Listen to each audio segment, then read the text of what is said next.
नमस्कार, मैं हूं श्वेता सिंह। कहते हैं कि कोई भी व्यक्ति किसी पर भी विश्वास कर सकता है, लेकिन जब पैसों की बात आती है तो आप हर किसी पर विश्वास नहीं करते। लेकिन कुछ नाम ऐसे होते हैं जो नाम आप अपने पैसों के साथ भी उन पर भरोसा करते हैं, उनकी जो सलाह है, उनका जो मशवरा है उसे लेते हैं। ये सबसे सरल और सामान्य भाषा में मैं अपने मेहमान का इंट्रोडक्शन आपको दे सकती हूँ। डॉक्टर विवेक बिंद्रा, बहुत बहुत स्वागत है आपका। और ये बहुत बड़ा कॉम्प्लीमेंट होता है क्योंकि लोग जनरली अपने पेरेंट्स की, अपने भाइयों की, अपने बहनों की, इनकी बातों पर विश्वास करते हैं। जब अपने पैसे की बात आती है बहुत सोच समझ कर सोचते हैं कि पता नहीं कुछ गलत एडवाइस न दे दे। लेकिन आपके में क्या बात ऐसी है कि ये बड़ा बिजनेस जो है उसकी तरफ जो आम इंसान है वो इतना खिंचा चला आता है? धन्यवाद, थैंक यू। आम इंसान तभी खिंचा चला आएगा जब आप एक रियल वैल्यू क्रिएट कर सकते हैं, और वो रियल वैल्यू क्रिएट करने के लिए आम इंसान की जो सबसे खास समस्या है उसको सुलझाने के लिए क्या प्रयास किया जा रहा है। तो आज जो व्यापारी वर्ग हमारे देश में, देखिए, एंटरप्रेन्योरशिप बहुत पुराना है हमारे देश में, लेकिन स्केल नया है। बिजनेस खड़ा तो लोगों ने किया है, लेकिन बिजनेस बड़ा नहीं किया है। और बिजनेस बड़ा कैसे किया जाए, उसके लिए सोलोप्रेन्योर, एंटरप्रेन्योर के लिए हमने हिंदी भाषा में एक बड़ा बिजनेस, ये प्लेटफॉर्म ऐसा बिल्ड किया है जिससे वी आर हेल्पिंग, और आज बिलियनियर प्रोफेसर्स के साथ में हम उनकी मदद कर पा रहे हैं। लगभग 10 करोड़ लोग हमारे वीडियोस हर महीने देखते हैं, विच इज 100 मिलियन का हमारा मंथली एक्टिव यूजर है, और एक फार रीचिंग इम्पैक्ट है। आज 750 डिस्ट्रिक्ट के अंदर आज हमारे ऑफिसेज, माइक्रो फ्रेंचाइजी उनके साथ में नीचे जाके एक आम आदमी का हैंड होल्डिंग कर रहे हैं। अपना ये एक मुद्दा है कि रिक्शा वाले को भी हम एक बड़ा एंटरप्रेन्योर टेक्नोलॉजी के साथ एनेबल, साधारण भाषा में सिखा के उसे कैसे आगे बढ़ा दें। अच्छा, सुना है कि आपको कुछ गिनीज बुक रिकॉर्ड्स में भी नाम है, कई सारे रिकॉर्ड्स हैं इनफैक्ट। धन्यवाद, थैंक यू। हाँ, ठीक बात है। हालांकि ये वर्ल्ड रिकॉर्ड बनाना हमारा गोल नहीं है, वो एक आउटकम है। गोल हमारा था कि क्या हुआ पेंडेमिक में। अब मुझे वो 2020 का वो समय याद आता है जिस समय अप्रैल का टाइम था, बहुत ज्यादा सब जगह इतना ज्यादा उस समय माहौल पैनिक का था कि लोगों को समझ नहीं आ रहा था क्या किया जाए। तब हमने पहला एक वेबिनार किया। एक वेबिनार में अमूमन 100, 200, 500, 1000 लोग आते हैं। हमारे वेबिनार में 10 लाख, 15 लाख, 20 लाख लोग आए तो गिनीज वर्ल्ड रिकॉर्ड में आ गया। तो हमने स्ट्रैटेजी का, सेल्स का, ऑपरेशंस का, रिटेल का, स्टार्टअप का, हमने हर सब्जेक्ट पे, लीडरशिप पे, इन सब पे हमने वेबिनार्स किए, मार्केटिंग पे, और हर बार जो वेबिनार था वर्ल्ड रिकॉर्ड में आता चला गया। आज लगभग Guinness book of world record हमारे 9 हैं, और golden book of world record मिला के हमारे 10 वर्ल्ड रिकॉर्ड बन चुके हैं। ये जो शो आप कर रहे हैं, जो जीता वही Sikandar, horses table, good news today पर, इस शो का कॉन्सेप्ट क्या है, क्या है इस शो में? देखिए, वैसे तो होना चाहिए जो जीता वही चंद्रगुप्त मौर्य। हाँ। क्योंकि चंद्रगुप्त जीते थे, सिकंदर नहीं जीते, पर क्योंकि ये कहावत बहुत ज्यादा मशहूर है तो ये नाम भी रखा गया और बड़ा अच्छा चला। ये on the spot funding reality show है। इसमें 8 इन्वेस्टर आते हैं, हर एक इन्वेस्टर अपने साथ 5 करोड़ रुपए रेडी रखता है। 24 स्टार्टअप सामने आते हैं। स्टार्टअप आता है, रियलिटी शो है, पैसा इन्वॉल्व है। इसमें Sunil Shetty production, India TV, अपना इंडिया टुडे ग्रुप जो है हमारा, और सारे, मेरा जो रोल है इसमें मेंटर, कोच, एडवाइजर और स्टार्टअप गुरु का है। तो हम लोग मैक्रो इंडस्ट्री का एनालिसिस भी देते हैं और साथ में माइक्रो बिजनेस का एनालिसिस देते हैं। स्टार्टअप आता है, इधर सबके सब इन्वेस्टर बैठे रहते हैं, आमने सामने चर्चा होती है, वहीं सब ओके हो जाता है, वहीं पैसा और उनके बदले में उनकी इक्विटी ली जाती है। तो बड़ा अच्छा शो है। पैसा लेने के लिए देखिए कई तरीके हैं। सेल्फ फंड आदमी कर सकता है, दोस्त से ले सकता है, परिवार से ले सकता है, लेकिन जो एंजल इन्वेस्टमेंट है, वो एंजल इन्वेस्टमेंट वो आपसे छोटी सी एक ओनरशिप, हिस्सेदारी कंपनी में ले लेता है। जो एंजल आता है वो एंजल की तरह काम करता है। बहुत सारे एंजल इन्वेस्टमेंट के लिए बड़े अच्छे सारे प्लेटफॉर्म्स हैं, Startup Grind, Indian Angel Network, Venture Catalyst, Chennai Angel, Lead Angel, Sequoia, Nexus, Kalaari, Mumbai Angel, बहुत हैं। लेकिन तब भी बावजूद उसके केवल 2% लोगों को पैसा मिल पा रहा है। 98% लोग फेल हो जाते थे। तो उसी के लिए हम लोगों ने मिलकर ये शुरू किया हॉर्सेस टेबल, जहां पे हम और लोगों को पैसा दे सके, उनकी मदद कर सके। अगर उनके आइडिया में दम है तो उनकी ग्रोथ में हिस्सेदारी देने के लिए हमारे इन्वेस्टर साथ में आते हैं, और मैं उसको वहां पे आके मॉडरेट करता हूं, मैं अपनी एडवाइस देता हूं, जिसके बेसिस पे आगे हम लोग उसको आगे बढ़ा पाते हैं। मतलब इसमें कोई भी आ सकता है, कोई भी जो जिसके पास कोई आइडिया हो कि किस तरीके से आगे कोई बिजनेस हो सकता है। ज़रूरी नहीं है कि कोई बड़े बड़े ग्रुप्स हों, बिजनेस हाउसेज हों। ये मकसद क्या है इसका, आइडिया कहाँ से आया? श्वेता जी, यही तो मेन मुद्दा है कि अगर आज मैं गुवाहाटी के आगे वहां से 200 किलोमीटर दूर जाके, जहां असली भारत बसता है, जो केवल दिल्ली मुंबई में नहीं है, उन लोगों को हम ला सके, उनको बढ़ा सके। देखिए, आइडिया यहां से आया कि एक एडम स्मिथ नाम के जेंटलमैन रहे, उन्होंने मैक्रो इकोनॉमिक्स पे किताब लिखी है। 200 साल पुरानी किताब है, उसको पढ़ने के बाद कुछ नहीं चाहिए। वो कहते 4 चीजें होनी चाहिए एक जिस देश की पॉपुलेशन बढ़ रही है वहां बिजनेस अच्छा होगा, जहां टेंडेंसी टू कंज्यूम है, हमारे देश में स्वतंत्रता बहुत है, कुछ भी कंज्यूम कर सकते हैं, हमारा देश चाइना की तरह नहीं है। तीसरा, जहां एंटरप्रेन्योर बहुत है, और चौथा जहां इनोवेशन है। चारों लिहाज से 4 में से 3.5 नंबर इंडिया को दिए जाते हैं। इंडिया में एंटरप्रेन्योरशिप बहुत तेजी से बढ़ रहा है। तो हमारे को, आपने पूछा आइडिया कहां से आया, आइडिया यहां से आया कि गड्ढा ढूंढने का एक ट्रेनिंग दिया जा रहा है, इसके द्वारा लोगों को इंस्पायर किया जा रहा है कि कैसे एक स्टार्टअप आए, क्या वो कस्टमर का टाइम बचा रहा है तो उसको पैसा मिल सकता है, हाँ भाई बड़ा अच्छा कर रहे हो आप, क्या वो कस्टमर का एफर्ट बचा रहा है, क्या वो कस्टमर का कोई कंफ्यूजन घटा रहा है, क्या वो कस्टमर के लिए सामान सस्ता लेके आ रहा है, क्या वो कस्टमर की प्रायोरिटी पे उसको फोकस करा रहा है, क्या वो कस्टमर को बढ़िया स्किल सर्विस, क्या वो कस्टमर को कोई वेंडर आइडेंटिफाई करके दे रहा है, क्या कस्टमर के लिए कोई कन्वीनियंस क्रिएट कर रहा है। तो बेसिकली ये Urban Company OYO, Swiggy, Ola, Zomato, Flipkart, Just Dial, Zoom, ये सब इंडियन स्टार्टअप्स हैं जो कस्टमर की कोई ना कोई समस्या को सुलझा रहे हैं, और जैसे वो समस्या सुलझाते हैं, और इसी के लिए हम इंस्पायर करना चाहते हैं कि स्टार्टअप ऐसा ही है जो कस्टमर की बर्निंग प्रॉब्लम को, ज्वलंत समस्या को सुलझा सके। पर इसके आगे क्या होगा? मतलब अगर कोई इंसान है, जैसे मान लीजिए मेरे पास ही कोई आइडिया है, तो मुझे तो बिजनेस चलाने के बारे में मालूम नहीं है, फंडिंग अगर मान लीजिए मुझे मिल भी जाती है यहाँ पर, तो आगे क्या बिजनेस चलाने में मदद भी मिलेगी? बहुत अच्छा प्रश्न है आपका। देखो, जब इन्वेस्टर आता है ना, तो वो स्मार्ट कैपिटल लेके आता है, केवल पैसा नहीं लाता है, वो एक हैंड होल्डिंग सपोर्ट लेके आता है। बड़ा बिजनेस साथ में हमारी कंपनी भी आ रही है, तो हम उनको लाइफ टाइम मेंबरशिप देते हैं, ट्रेनिंग देते हैं। देखिए, जब इन्वेस्टर आता है तो वो स्टार्टअप को मेंटरशिप देता है, एडवाइस देता है, रिसोर्सेज देता है। तो इसीलिए ये जो हॉर्सेस टेबल है, जो हमारे आज यूट्यूब चैनल पे आ रहा है, जीएनटी पे आ रहा है, गुड न्यूज टुडे, और अच्छा नेटवर्क आपने चालू किया है, तो ये हम यहाँ पे इन्वेस्टर एक स्टार्टअप को आगे जाके और फंड रेज करने में मदद करता है कि सीरीज ऑफ इन्वेस्टमेंट पिचेस डाल सके। हर स्टेज पे उसके साथ इन्वॉल्व होता है। एक आइडिया स्टेज से रेवेन्यू जनरेटिंग स्टेज तक इन्वेस्टर साथ में जुड़ता है। कई बार तो इन्वेस्टर अपना फ्री ऑफिस स्पेस भी देता है। अगर आपकी कंपनी छोटी है, आप हमारे ऑफिस जाकर शुरू कर सकते हो। उनको डिजिटल मार्केटिंग सपोर्ट देता है, टेक्नोलॉजी बनाने में, मैन पावर लाने में। तो ऐसा नहीं, इतना ही नहीं है, बल्कि मैं आपसे ये भी बताऊंगा कि फंड का इस्तेमाल कैसे हो रहा है, इस पर भी स्टार्टअप आकर के स्टार्टअप के ऊपर इन्वेस्टर नजर रखता है। इन्वेस्टर देखता है कि ड्यू डिलिजेंस करता है, उनको स्मार्ट कैपिटल देता है, उनके नेटवर्क को बढ़ाता है, उनको फ्यूचर इन्वेस्टर अट्रैक्ट करने में पूरी मदद करता है, उसको ब्रांड बिल्डिंग करता है, उसका माउथ पीस बन जाता है। वो केवल पैसा नहीं इन्वेस्ट करता है, वो उसको पूरी गाइडेंस देता है आगे, उसको बिल्कुल हॉक आई के साथ में जुड़ा रहता है, उनकी रिपोर्ट्स लेता है हर हफ्ते, हर महीने। ऐसा नहीं कि जैसे लिस्टेड कंपनी तो क्वार्टरली रिपोर्टिंग करते हैं, इनसे तो हर महीने रिपोर्ट किया। तो स्टार्टअप पे कड़ी नजर भी रहती है कि वो पैसा कैसे इस्तेमाल कर रहा है, और उसको हैंड होल्डिंग करके सपोर्ट करके ग्रोथ के लिए भी मदद की जाती है। इसीलिए इसी लिहाज से हॉर्सेस टेबल एक रेवोल्यूशनरी कॉन्सेप्ट है जो आज जीएनटी के साथ बड़ा बिजनेस मिलकर के लेके आया है। ये बड़ी अच्छी चीज़ है, क्योंकि थोड़ा तो मार्गदर्शन भी चाहिए सबको, लेकिन नज़र भी रखनी ज़रूरी है। लेकिन एक थ्योरी ये भी है डॉक्टर विवेक बिंद्रा कि स्टार्टअप्स का बबल एक क्रिएट हुआ था, और वो जो बुलबुला है वो अब धीरे धीरे फूट रहा है। आपकी क्या सोच है इस पर? नहीं, मैं ऐसा बिल्कुल नहीं मानता। ये कोई बुलबुला नहीं, ये रियल सब्सटेंस है। अगर ये बबल है तो हमें मानना होगा कि 700 मिलियन इंटरनेट यूजर भी इंडिया में बबल है। इंटरनेट यूज करना बंद कर देंगे क्या लोग? आज UPI card payments, net banking, transaction, ये सब बंद हो जाएगा।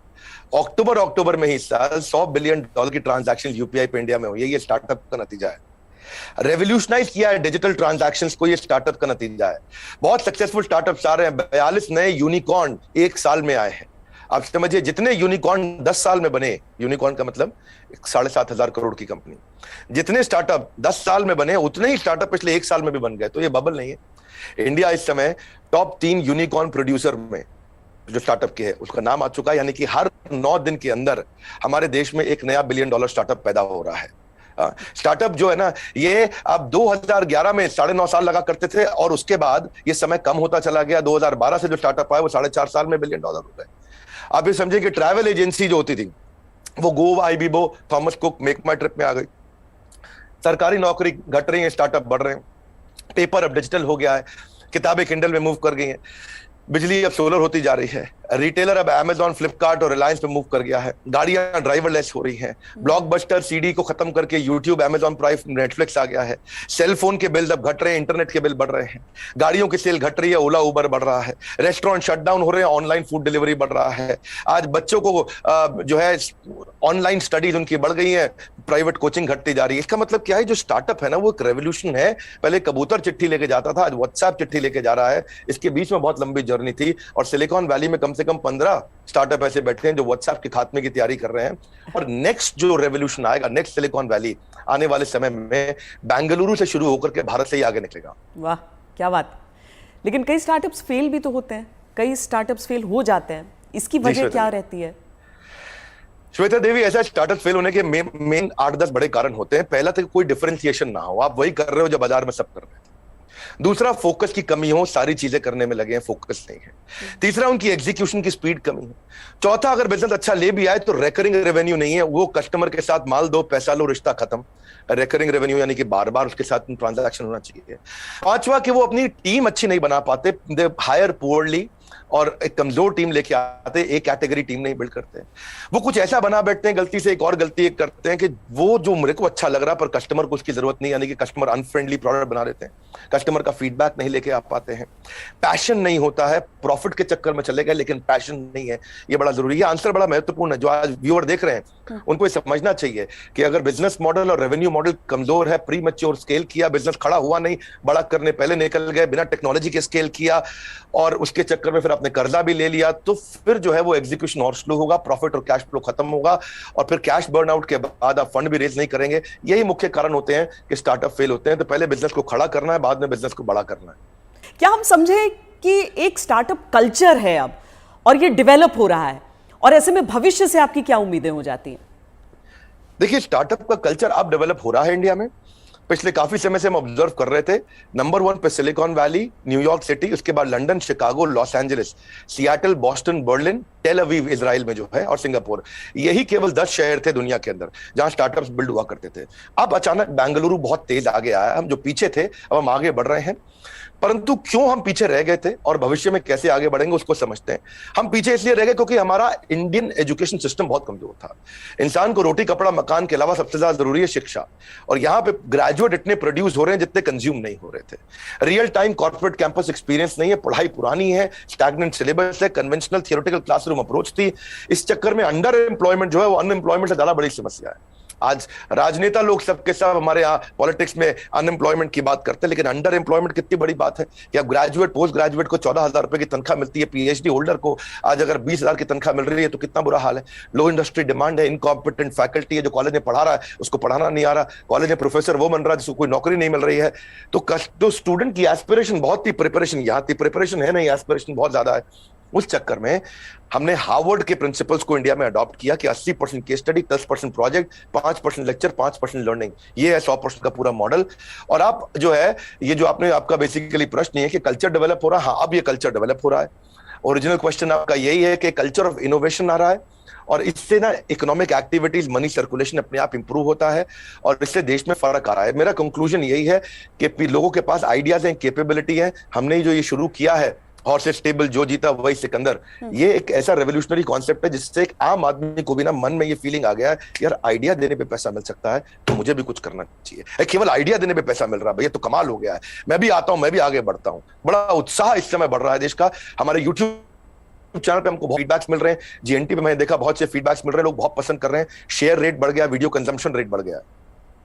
नहीं, आप बहुत सही बात कह रहे हैं, क्योंकि 12वीं कक्षा की इकोनॉमिक्स जब हम पढ़ते हैं तो उसमें अनएम्प्लॉयमेंट में तो कई चैप्टर्स हो जाते हैं, अंडर एम्प्लॉयमेंट सिर्फ एक सबहेड के तौर पर नजर आता है। लेकिन बहुत बड़ी समस्या है, देश में टैलेंट की कमी नहीं है, टैलेंट पूल है हमारे सामने। लेकिन कोई ऐसा रोड मैप आपको नजर आता है कि जो प्रतिभा है युवाओं की उसके हिसाब से उन्हें मौके मिल सके? रोड मैप एक ही है कि आज बच्चों को लैक ऑफ क्लैरिटी है, उनको प्रोफेशनल करियर सब्जेक्ट कोर्स इसके बारे में जानकारी नहीं है। तो रोड मैप केवल एक ही है कि उसको कंटिन्यूअस लर्निंग का मतलब है कंटिन्यूअस अर्निंग। उसको अपने साथ एक डिसिप्लिन बिल्ड करके अपने साथ मूक यानी कि मैसिव ओपन ऑनलाइन कोर्सेज दुनिया भर में आ गए। लगातार सीखने से खाली दिमाग खुले दिमाग में परिवर्तित हो जाएगा। अब जो anyone who keeps on learning he will stay young forever, ये हेनरी फोर्ड ने बोला है। बड़ा बिजनेस भी इसीलिए आया, दुनिया भर में कॉर्पोरेट ट्रेनिंग हो रही थी, स्किल डेवलपमेंट हो रहा था, K-12 की बात हो रही थी, टेस्ट प्रिपरेशन हो रहे थे, बायजूस, वेदांतु सब आ गए, लेकिन एक आम आदमी के लिए, व्यापारियों के लिए सिखाने के लिए कुछ नहीं था। तो रोड मैप ये है कि आपको आज लर्निंग पे फोकस करना चाहिए। हमने भी उस गैप को समझा, हमने देखा कि कस्टमर के पास आज टाइम नहीं है, क्वालिटी टीचर नहीं है, हिंदी भाषा के अंदर कंटेंट नहीं है, मिनिमम एजुकेशन रिक्वायरमेंट पूरी नहीं कर पाते, आज MBA कॉलेजेस तो बहुत महंगे हैं, MSME के मेंटर नहीं है। तो मैंने उसके लिए हमने बड़ा बिजनेस चालू किया कि लोग आकर के सीखे वहां। क्या मॉडल है? Any time, anywhere, any device. कोई मिनिमम एजुकेशन नहीं चाहिए। वीडियो, वॉइस, वर्नाक्युलर, आपका टाइम हम सेव करेंगे ताकि आप सक्सेस मिले आपको। इजी टू यूज कर दिया है। सारे business planning tool, framework, agreement, उनको डॉक्यूमेंट, स्ट्रैटेजी शीट, हर एक चीज बना के हैंड होल्डिंग के साथ, कोई भी सब्जेक्ट में फंसे वो, strategy, sales, HR, finance, customer service, funding, operations, technology, marketing, admin, legal, production, इस सब में उसको मदद करते हैं ताकि वो आकर के सीखे। तो बेसिकली रोड मैप ये है कि आदमी को सीखना चाहिए। हमने ऐसा किया है कि हमने 750 रुपए महीने पे एक एग्जीक्यूटिव एमबीए उसको कराना शुरू कर दिया है। 1500 रुपए महीने पे हमने एक अडल्ट को एमबीए कराना शुरू कर दिया है। सिखा कौन रहा है मेरे साथ? मेरे प्रोफेसर एक कैटेगरी है। Kent RO, Patanjali, Amul, Morgan Stanley, Somani, Apollo, Ford Motors, इन सबके चेयरमैन हमारे साथ जुड़े हुए सिखा रहे हैं। Dainik Bhaskar, Lal Path Lab, Xiaomi, HDFC Limited, जब इनके चेयरमैन एक अच्छा बिलियनियर प्रोफेसर आके सिखाता है और वो लर्निंग देता है और इतनी अफोर्डेबल प्राइस पे देता है, तो उससे रेवोल्यूशन आ रहा है। यही कारण है कि आज देश में बहुत सारे लोग हमारे साथ जुड़े हैं, जिसके कारण हम वो सीख पा रहे हैं, आगे बढ़ रहे हैं। तो रोड मैप सब लोग को मेरा एक ही मैसेज है कि अगर आपको अर्निंग बढ़ानी है तो पहले लर्निंग बढ़ानी होगी। क्योंकि अमूमन ऐसा होता है कि कुछ बड़े बिजनेस हाउसेस, हम सब टाटा बिरला को देखते हुए बड़े हुए, लेकिन वो मोनोपोली है इतना भी समझ में आया। कुछ कठिन शब्द लोग सीखते गए, लेकिन इतना भी साथ में सीखा कि सारा कंट्रोल इन्हीं के हाथों में रहेगा। लेकिन क्या ये स्टार्टअप कल्चर जो है वो बिजनेस डाइवर्सिफिकेशन में मदद कर सकता है? श्वेता देवी, अब जमाना बदल गया है। पहले $1 बिलियन कंपनी बनाने में जो 50 साल लगते थे, 5 साल में बन जाती है। जो हमारे यहाँ टॉप रैंकर सबसे बड़े अरबपति 1950 में थे, उनमें से अब कोई दिखाई नहीं पड़ता है टॉप अरबपति की लिस्ट में हमारे देश में। अचानक जमाना बदल गया है। इनफैक्ट सन 2000 तक भी नौकरी.com, मेक माई ट्रिप, इनको 14 साल लगे $1 बिलियन कंपनी बनने में। पर आप उसके बाद देखिए, फ्लिपकार्ट, पॉलिसी बाजार, जोमेटो आया तो इनको 14 साल नहीं लगे, ये 8.5 साल में $1 बिलियन हो गए। पर उसके बाद में देखिए, नाइका, ओयो, उड़ान और ओला इलेक्ट्रिक आया, ये 2 साल 3 साल में $1 बिलियन कंपनीज हो गए। तो अब जो है वो कॉर्पोरेट्स की बपौती नहीं रह गया है बिजनेस। अब पहले हुआ करता था कि बड़ी मछली छोटी मछली को खा जाया करती थी, आज बहुत सारी छोटी मछली मिलकर बड़ी मछली को खा जाती हैं, और उसी रेवोल्यूशन में हम कंट्रीब्यूट कर रहे हैं साथ में। डॉक्टर बिंद्रा, बहुत मज़ा आया आपसे बात करके। और एक चीज़ मैं कहूँगी कि आमतौर पर क्या है कि ये बिजनेस के कॉन्सेप्ट्स जो हैं उसमें अंग्रेजी का इतना इस्तेमाल होता है कि आम लोग कनेक्ट नहीं कर पाते हैं। आंकड़ों का इतना इस्तेमाल होता है कि लगता है कि यार ये तो हमारे बूते की बात नहीं है। आप इतने सिंपल तरीके से समझाते हैं, मुझे लगता है इसीलिए ऐसी चीज़ों पर भी लोग आपकी बात को समझते हैं, आपकी बात को मानते हैं। और ये जो जी, हर एंकर के साथ भी उतना अच्छा नहीं लगता जितना श्वेता देवी आपका इम्पैक्ट है और आज तक का इम्पैक्ट है। मैं तो मतलब मानता हूं उस बात को कि आज तक जितना न्यूट्रल और जितना अच्छा चैनल रहा है, और खास तौर से जो आपने इन्फ्लुएंस क्रिएट किया, तो आपको बहुत बहुत बधाई। धन्यवाद, आपने इतना समय लगाया आज लोगों को इन महत्वपूर्ण पहलुओं पर हम चर्चा कर सके। Thank you so much. Thank you so much. धन्यवाद श्वेता देवी, थैंक यू।